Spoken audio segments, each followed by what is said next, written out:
अपने बचपन में हमने ये गाने अपने गलियों में बजते हुए बहुत सुने हैं। राम लल्ला हम आएंगे, मंदिर वहीं बनाएंगे।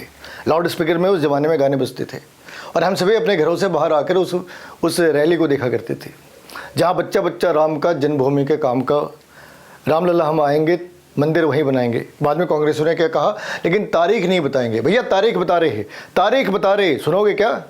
सुनो सुनो सुनो, तारीख बता रहे, तारीख सुन लो, नोट कर लो किसी कॉपी के अंदर में। 22 जनवरी 2024 तारीख बता रही। क्या बता रही है? तारीख। कौन सी तारीख है? 22 जनवरी 2024। फिर से सुनो, तारीख है 22 जनवरी 2024।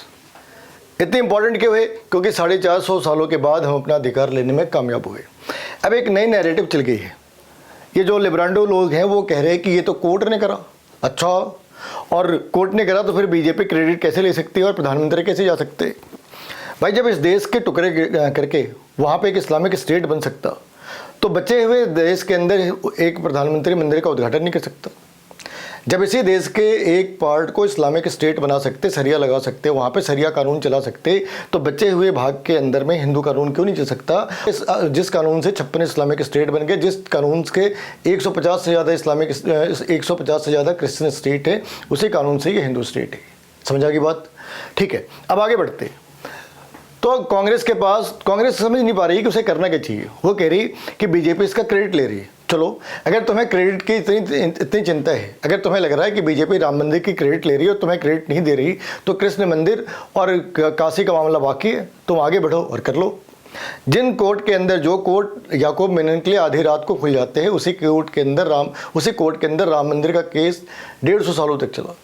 1948 से लेकर आज तक आज़ाद भारत के अंदर भी इतने दिनों तक चलता रहा। ये लोग तब उसमें पार्टी बने होंगे, इसलिए 2011 लिख रखा है। तो कपिल सिब्बल उस वाली केस के अंदर इन्वॉल्व होते। और राम जन्मभूमि के लिए जो वकीलों की लिस्ट थी, आप उसमें देखोगे जयचंद की औलादों के भी नाम हैं।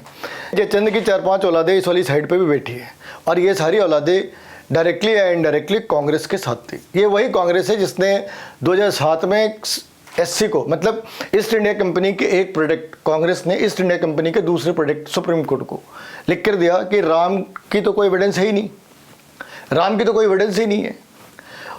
और जो लोग 2007 में कह रहे थे कि राम की कोई एविडेंस नहीं, आजकल वो कह रहे हैं मर्यादा पुरुषोत्तम राम सर्वोत्तम मानवीय गुणों के स्वरूप हैं। हालांकि इसको ये हिंदी लिखनी नहीं आती होगी, ये किसी और ने लिखा, उसने फिर भी चलो कॉपी पेस्ट कर दी। तो जिस बंदे को ये 2007 में जानता तक नहीं था, अब उसके बारे में इतनी सारी बातें मालूम हुई है ना, इतनी सारी बातें उस बंदे को इतनी जल्दी मालूम हो गई, ये भी बड़ी कमाल की बात है। इसे कहते हैं भगवान राम की कृपा। तो भगवान राम के शरण में जाते ही मंदबुद्धि को इतना सारा ज्ञान हो रखा है। तो कांग्रेस के पास अब भी रास्ते हैं, कांग्रेस और उन पॉलिटिकल पार्टियों के पास आज भी रास्ते हैं जिन्होंने भगवान राम के भक्तों पर गोलियाँ चलाई थी। ये वो लोग थे जो चाहते थे कि ईस्ट इंडिया कंपनी की बनाई सुप्रीम कोर्ट इस चीज़ को इन्फिनिट टाइम तक लटकाती रह जाए। कुछ भी हो, बनने तो दोनों जगह मंदिर ही है, ऐसा कह सकते हैं। ऐसा कहने से उनके पास एक एडेड एडवांटेज होगा कि कल को जब जजमेंट आती है वो कह सकते हैं कि भाई हमने तो पहले ही कह दिया था। लेकिन ऐसा कहे तो सही, यहाँ पे तो वो लोग बैठे थे जो कह रहे थे कल तक कि हम मस्जिद बनाएंगे, कल तक कह रहे थे मंदिर बनने नहीं देंगे। कुछ तो ऐसे थे जिन्होंने मंदिर बनाने वालों पर गोलियाँ चला दी थी, और आज वो सबके सब राम भक्त बन गए।